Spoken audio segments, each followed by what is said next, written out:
सुमति कुमति सब की उर राही, नाथ पुराण निगम अस कहाही।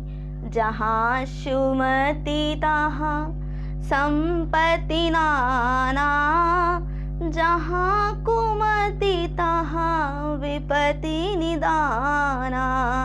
जय सिया राम। मैं साध्वी आकांक्षा आप सभी प्रभु भक्तों को सादर प्रणाम करती हूँ। सुमति कुमति सबके उर राही, ये चौपाइयाँ आप सभी ने बहुत बार सुनी होगी। यहाँ तक बहुत बार सुंदरकांड का पाठ करते समय इनको पढ़ा भी होगा और हो सकता है एक आध बार विचार भी किया हो। लेकिन इन चौपाइयों का शाब्दिक अर्थ तो सभी जानते हैं।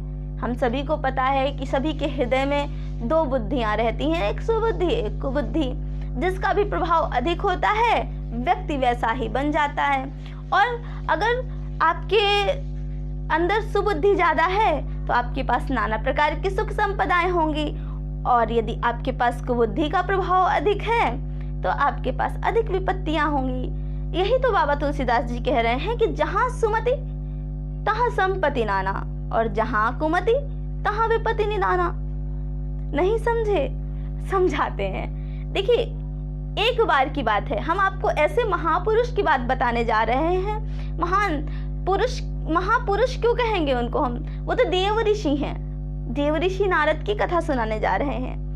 देव ऋषि नारद को एक बार अहंकार हो गया। अहंकार रूपी कुबुद्धि ने उनको पूरी तरह अपने वश में कर लिया, और उस अहंकार में वो अपने आप को त्रिदेवों के समकक्ष समझने लगे। और इसमें ही यही उनकी कुबुद्धि का तांडव शुरू हो जाता है। और धीरे धीरे जो नारद जी जिन्होंने माता जगदम्बा का हाथ देखा, उनकी भविष्यवाणी को बता दिया, माँ पार्वती की भविष्यवाणी को बता दिया, ऐसे नारद जी आज अपने बारे में नहीं जान पा रहे हैं, अपने भाग्य का नहीं जान पा रहे हैं। जब राजा शीलनिधि ने कहा कि मेरी कन्या का आप हाथ देख दीजिए, भाग्य देख लीजिए, तो उसको देखते ही बाबा तुलसीदास जी लिखते हैं, लक्षण दास बिलोक भुलाने। उसको देख करके ही समस्त लक्षणों को भूल गए। किसके लक्षणों को भूल गए? अपने लक्षणों को भूल गए।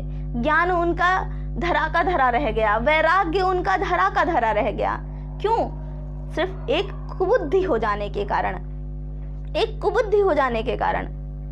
जब एक देवऋषि का इस प्रकार से उसके चरित्र पे एक निशान पड़ सकता है, उनके चरित्र में एक निशान रूपी ये धब्बा पड़ सकता है, तो सोचिए हमारे और आपके लिए क्या होगा।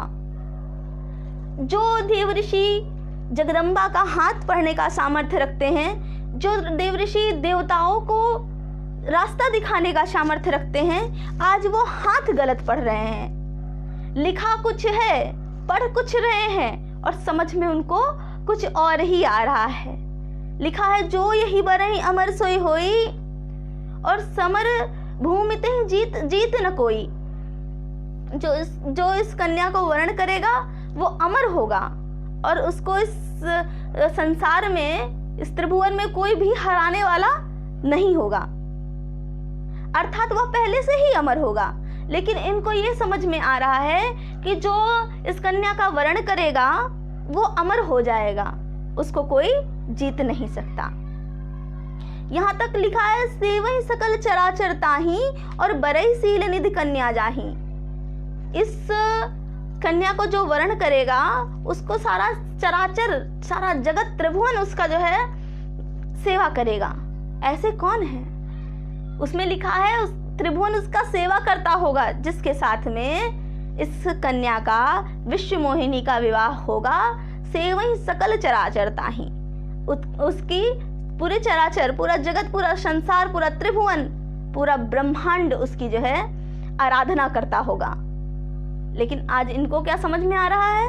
इनको समझ में आ रहा है कि जो इस कन्या से विवाह करेगा उसको वह इस योग्य हो जाएगा, इस प्रकार हो जाएगा कि उसका सारा सकल संसार उसकी जो है आराधना करेगा।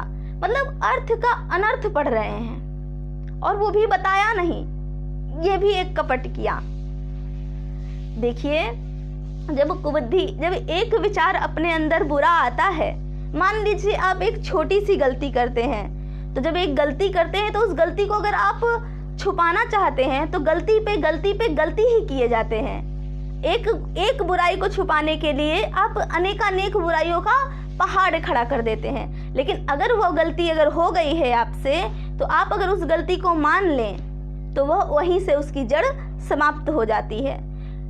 देव ऋषि नारद को कुछ ज्ञात नहीं है, उनके साथ क्या हो रहा है उनको कुछ ज्ञात नहीं, वह किसके वशीभूत हैं उनको कुछ ज्ञात नहीं। कुबुद्धि के वशीभूत होकर देव ऋषि नारद ने अपने इष्ट को ही श्राप दे डाला, अपने प्रभु को ही श्राप दे डाला। ये होता है कुबुद्धि का प्रभाव।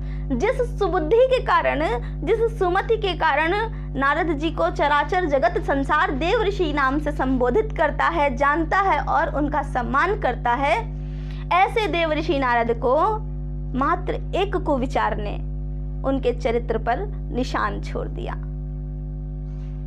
उनको कभी कभी मोह के रूप में भी देख लिया जाता है।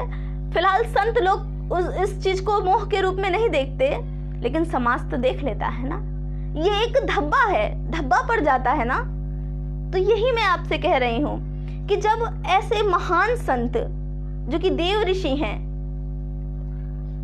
जो कि जिन देवताओं में जिनके इतना नाम जप, ऋषियों में इतना नाम जप किसी ने शायद ना किया हो जितना देव ऋषि नारद नाम जप करते हैं, ऐसे देव ऋषि नारद के साथ भी अगर ऐसा हो सकता है तो हम सब तो एक सामान्य प्राणी हैं, एक सामान्य मनुष्य हैं।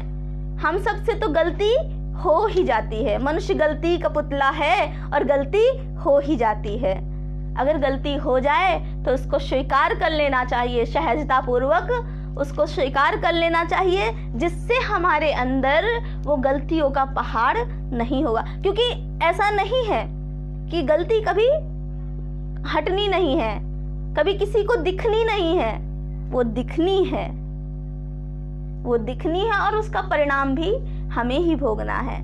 मैं आशा करती हूँ कि आप सभी इस कथा से शिक्षा लेंगे और जहाँ भी आपसे गलती हो रही है, जहाँ भी आपके मन में कोई कुविचार आ रहा है, उस कुविचार को अपने सुविचार से अवश्य मारेंगे, अपनी कुबुद्धि को सुबुद्धि से अवश्य हराएंगे और अपने अंदर एक अच्छा इंसान को अवश्य ही बनाए रखेंगे।